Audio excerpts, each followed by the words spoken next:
Hi everybody, welcome to my channel. My name is Sharon and this is a channel that is dedicated to all things related to narcissism. I release new videos every Monday, Wednesday, and Friday on all types of topics related to narcissism. So if you haven't already, please take a moment to subscribe to the channel so you don't miss any videos. I would really appreciate it if you gave the video a thumbs up. It's a free way you can help me out, and definitely don't forget to leave a comment because I like to read what you have to say. I'm going to begin this video by saying something that isn't the easiest thing to say, but I think it's important for what I'm going to discuss in today's topic. I'm a victim of domestic abuse. I'm a victim of domestic violence, spiritual violence, financial violence, any type of abuse. I've been subject to it with my ex-husband. Now, I'm also a photographer. So not a professional photographer, but I love taking pictures, looking at pictures, organizing pictures. I take a lot of photos. Back in the day, this stopped about 15 years ago, but I used to, and some of you might remember doing this, some of you might be too young for this. I used to take photographs with a 35 millimeter camera, right? And I would take pictures of my kids or my cats or whatever and hope that I got a good shot. I can remember trying to get a picture of my cat drinking a soda. Now, he wasn't drinking the soda, but I had like this Dr. Pepper and I had a straw in it, and I was trying to get him to put his mouth over the straw so it looked like he was drinking this Dr. Pepper. I took an obscene amount of photos of him trying to catch this shot, which I never did catch, by the way. But I used to do that with my kids. Like, oh, did she smile? I think I got the smile. I hope she didn't blink, or whatever it was, And I would go down to 1 hour photo and go through my photos and put them in albums. I had so many albums, you guys. 15 years ago, I switched to a digital camera, and now I really just use my iPhone to take pictures, and I keep everything online. So if you're looking for a good online place to keep your photographs, I highly recommend SmugMug. This is just like free advice. I don't get paid for this. I'm just telling you, I really like this site. Although at the same time, this site could really hold me hostage because they have all my photos. If something ever happened to that site, I don't know what I would do. It's my kid's childhood there. But I'm really into looking at the photos, and I've been doing it recently. The other day I was at work looking through SmugMug, and you want to know something? I'm looking through this, and it was hard for me to believe that it was the same life. Here I am, I'm looking through these photos. Here we are at Disney World. Here's my daughter dressed as a princess. Here it's Halloween. Look how cute the kids look. Here is, my son touching the ocean for the first time. Here we are whale watching. Here's my son at his first Red Sox game. Here we are at Patriots training camp. Those are the photos that you're going to see in there. And that makes sense, right? Because I'm not going to put the photos. Oh, here's where I had a fight with my ex and he broke my nose. Here's that picture, right? I'm not going to have those pictures up there. But it's easy to look back and remember only the good time, or to take the bad times and put them in a little compartment. Well, yeah, but that was when you had a bad day, or that was when this happened. Today, my life does not resemble going on vacation, going to the beach, like that stuff like that. Now, I'm not complaining. I'm in a transition. Joe and I are starting over. He also is a victim of domestic abuse. That's no joke. However, running from reality doesn't help anybody. It's so important. I'm sure you've heard this. It's not like I made this up, that Facebook is fake book. People put out and they remember the things they want to remember. I would rather remember going to a Red Sox game with my son for the first time, or here we are at Disney World, or here's my daughter doing this, or here she is with Girl Scouts. I'd rather remember that than the time that my ex woke me up in the middle of the night to tell me that we had no money and couldn't feed our kids tomorrow because he had charged $100,000 on credit card. Didn't tell me until literally I couldn't feed my children. I don't want to remember those days, but those are the days you have to be real about. I learned the hardest possible way. There is almost literally nothing in your life as important as the person you marry, the person you're in a long-term relationship, the person you have children with, because they control your fate to a large degree. And if we don't look at these things realistically, if we say, well, he was just having a bad day, or she didn't really mean it, you're going to end up in a really bad place. And some of you listening right now are in that really bad place. I'm going to have some advice to you as the video goes on.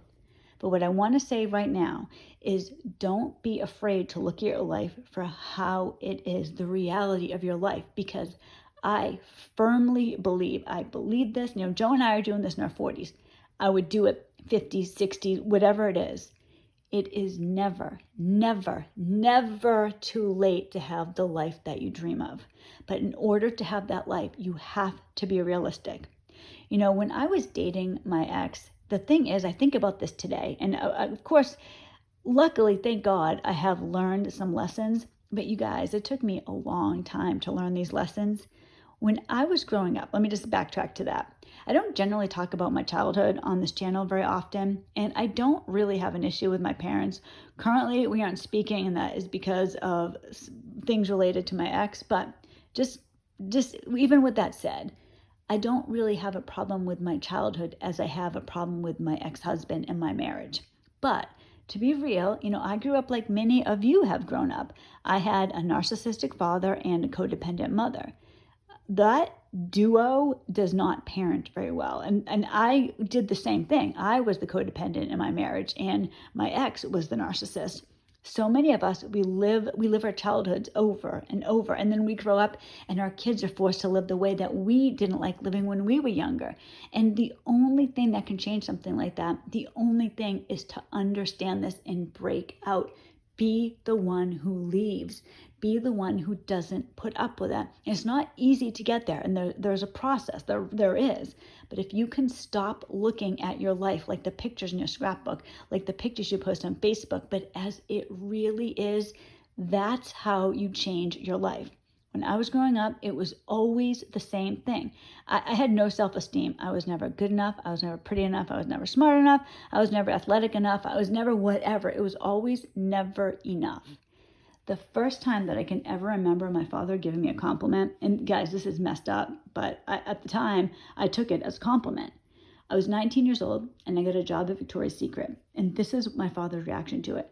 Oh, you got a job there? Well, they must find you attractive because they're not going to hire the fat, dumpy girl. They want pretty girls with nice figures. I mean, that's what my father said. He wasn't sexually abusive or anything, but that's what he said. And I'm thinking there, really? Am I pretty? Like, that's how I felt. I didn't know. I had no concept of my own life, of my own reality. My father said that was a compliment. Then I knew, oh, maybe I am.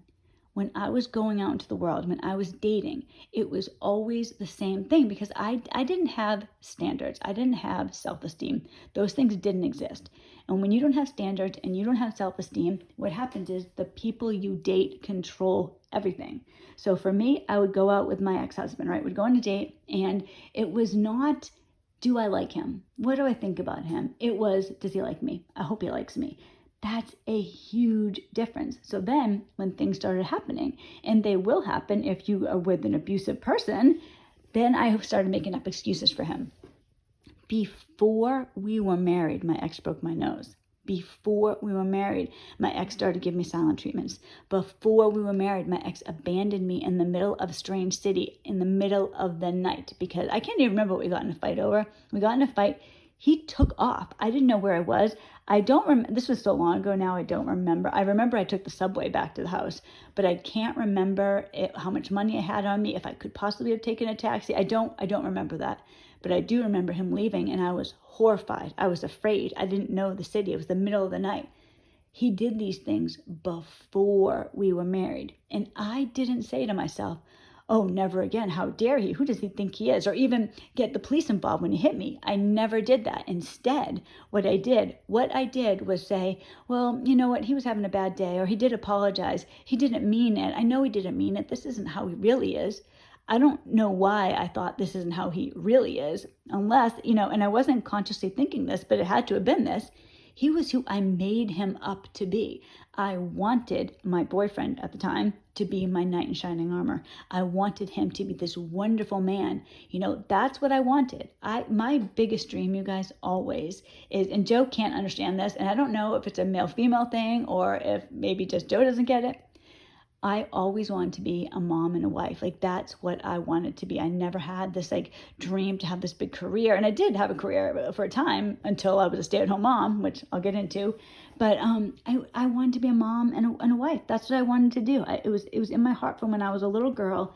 And so when I was with my ex, here's somebody, he comes from a really wealthy family, right? He has a good job. And I'm thinking to myself, well, he told me that his mother stayed home. And he's like, oh, I want my wife to stay home. It seemed perfect. I'm like, oh my gosh, this is great. This is the person. This is going to be fantastic. We're going to have this great life. And go ahead and look through my smug mug photos, and it looks like we had this great life, but you're not going to see pictures of the bruises. You're not going to see pictures of my broken nose. You're not going to see pictures of me crying in a ball on the bed because he was cruel to me and he was abusive and he made fun of me and he did all these horrible things. You're not going to see that. You're not going to see the times that, you're not going to see pictures of my daughter crying because her father said something mean to her, or my son. You're not going to see him when he was asking me, why is daddy not talking to you? Why won't daddy talk to you? What's wrong? Those pictures aren't going to be there. It's going to be, here we are at the Red Sox game. Oh, look at my son. He looks so cute. He's dressed up like Tom Brady. That's what you're going to see. You're not going to see the reality. We have to know the reality. My daughter laughs at me sometimes because I'm a photographer. I do edit photos, not horribly, but like I would clean, like if somebody had a pimple on their face, I would take it off, or, a hair out of place. I would do that.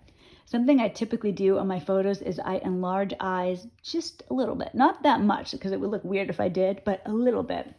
And I put a picture of Paris on Facebook the other day, and she said to me, "Oh, I love the picture. My eyes. Why don't they look that big in real life?" You know what I mean? And it was just like a joke, because you can do those types of things in your mind, and you can picture in your mind the perfect situation. But how many of us would put on Facebook, right, a picture of us crying, or a picture of us upset, a picture of us hurt, or a picture saying that we didn't get to go on vacation this year because, my ex, he spent all the money and he has a gambling addiction and he's an alcoholic. I mean, you're not going to say that.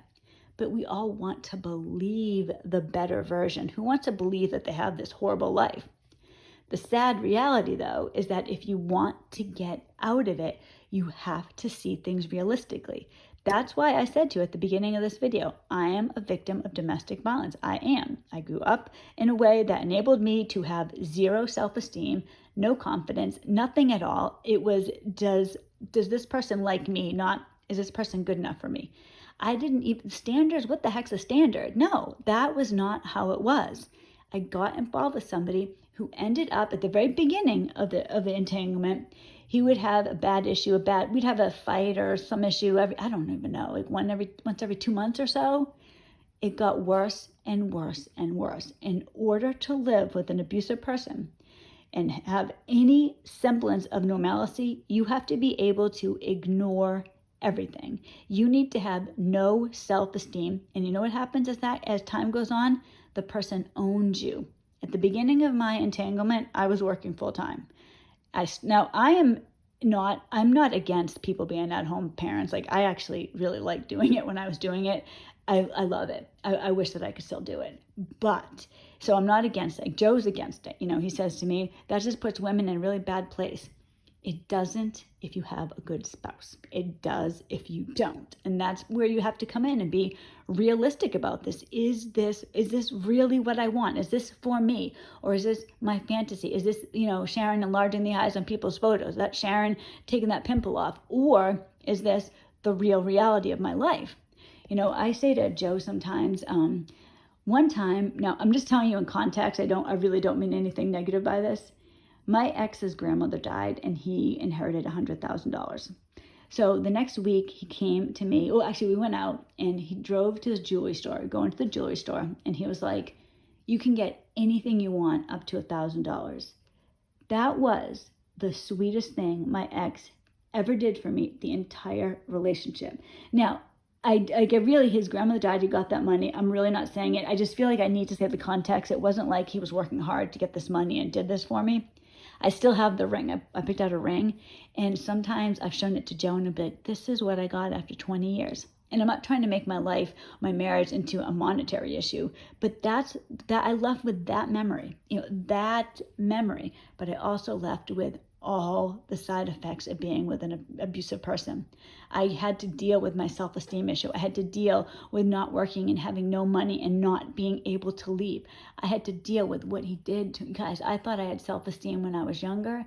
Oh my Lord, it was nothing compared to the end of the entanglement with my ex.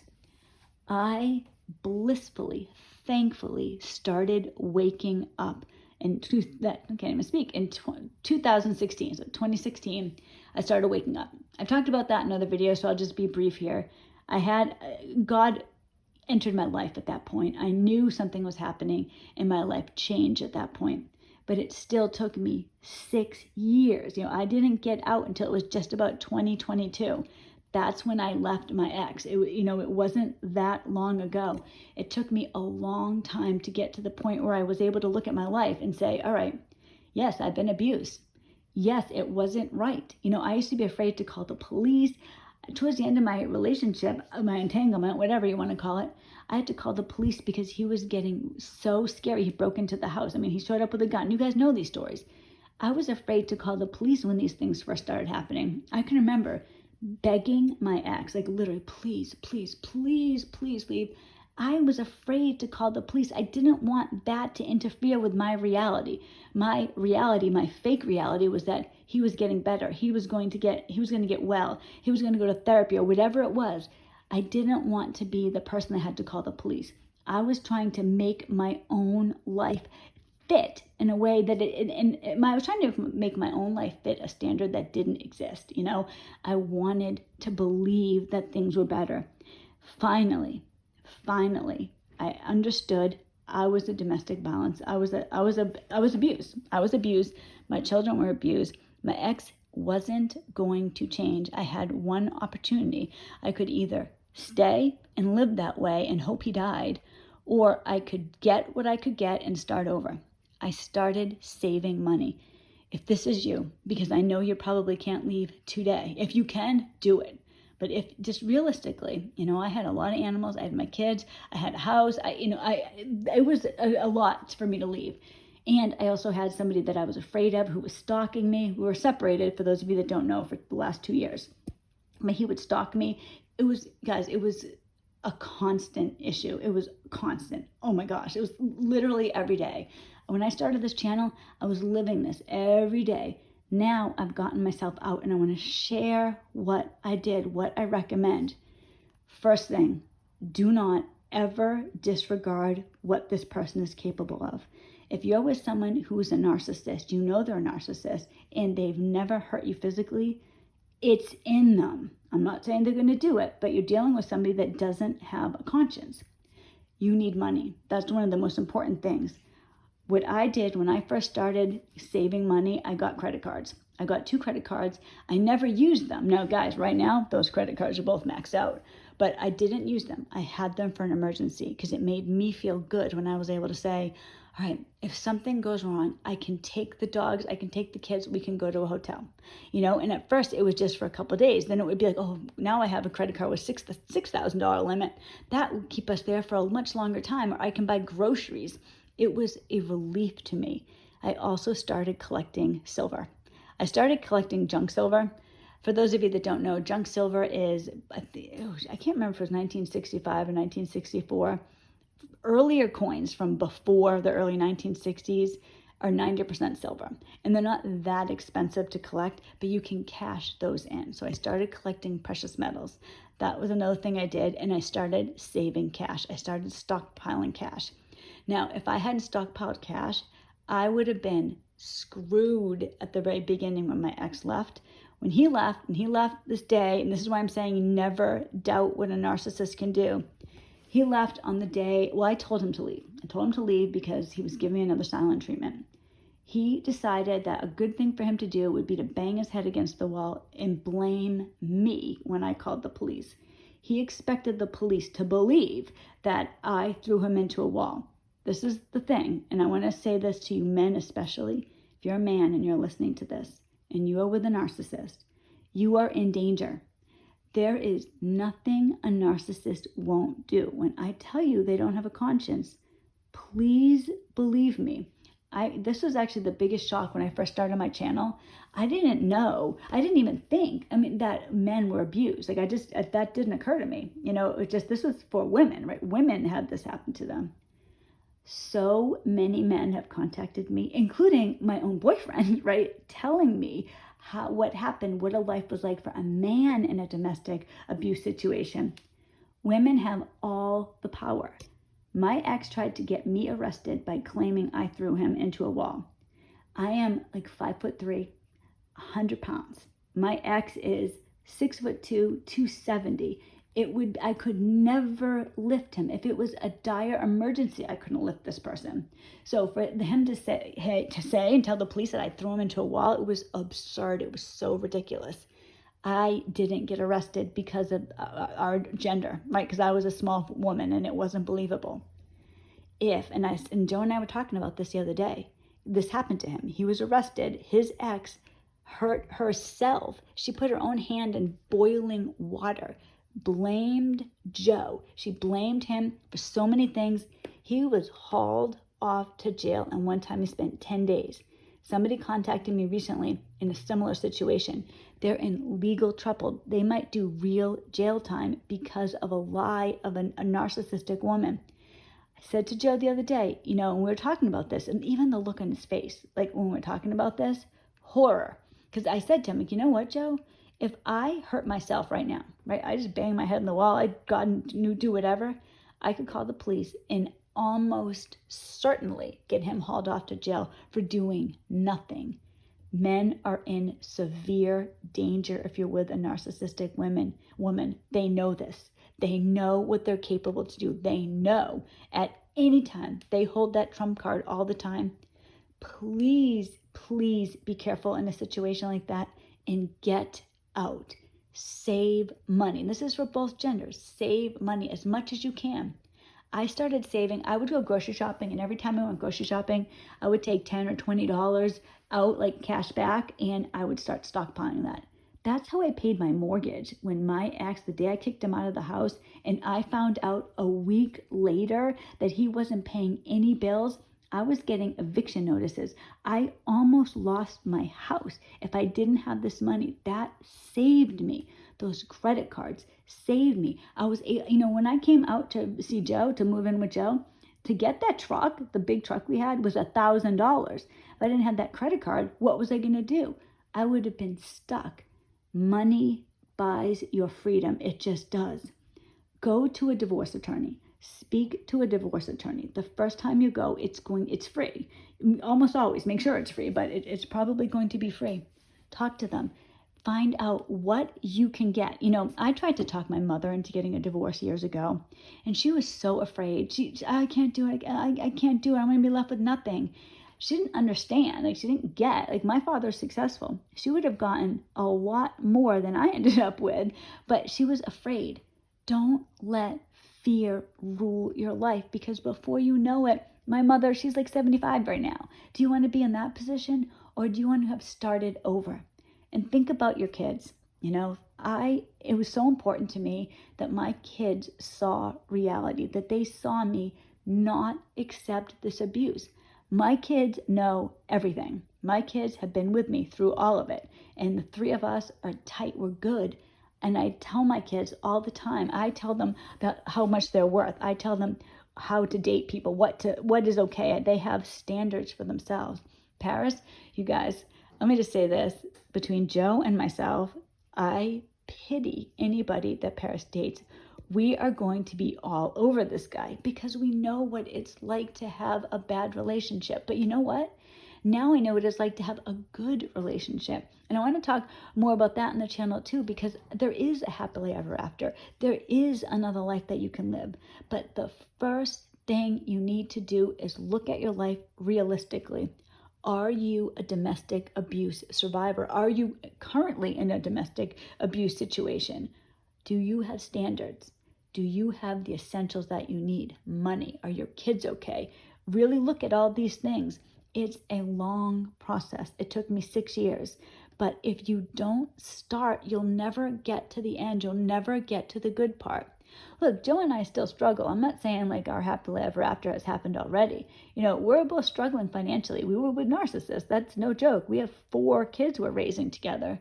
But you know what? I'd rather live like this any day of the week than live in fear with my ex-husband and have to look through photographs to find a good time. I can leave the room I'm in right now and go give Joe a kiss and a hug, and he's going to be right there. He's not going to be smacking me around. He's not going to be ignoring me when I have a problem. That's not okay. So are you a domestic abuse survivor? Are you a narcissistic abuse survivor? A spiritual abuse survivor? Whatever it is. Get to the point where you can say that. But if you're currently one, if you're like, well, you know what, I know he gives me silent treatments, that's abuse. Or he hit me that one time, that's abuse. Look at who you are and what you deserve. I believe, my personal belief when it comes to relationships, you deserve what you are willing to give. If you're not getting that back, if you're giving everything, your whole heart and soul, and you're just getting these ragged pieces of glass back, consider that you are worth more than anything in this world. If you're a religious person, keep this in mind. God sacrificed his own son for you. Think about how valuable that is. Think about anything that's worth money, right? Like you guys know, I am a snake breeder. I could tell you how much my snakes are worth. I could say, oh yeah, this snake here is $500. If nobody's going to give me $500 for that snake, it's not worth $500. My house is for sale right now. If nobody is willing to give what we think it's worth, it's not worth that. It's worth what people are willing to give. What did God do for you? He was willing to give his child, his son up, his innocent son, so that you could live a life. Please consider that. You are so valuable. You're more valuable than you might realize. Take a look at yourself. Just realistically look, all right, what is going on in my life? What do I want? What do I deserve? Thank you so much, you guys. I really appreciate you guys listening to this. I hope it helped. I've been putting a couple shorts on my channel, so check it out if you like it. I was going through some my photos, right? And had all these videos, and some of them I was like, oh my gosh, this is a funny video, or this is cute. So I'm going to be putting those on, so check those out. I'm going to put at least one up a day. I have so many of them. I just thought it would be a little fun thing, a little change of pace. You can see what my life is like outside of YouTube. All right, guys, have a wonderful day, and I will see you on Friday. And I do have that video with Paris. It's filmed. It's ready to go. I just got to figure out when to put it up. So celebration, giveaway, it's all coming. All right, guys, have a great day. God bless you.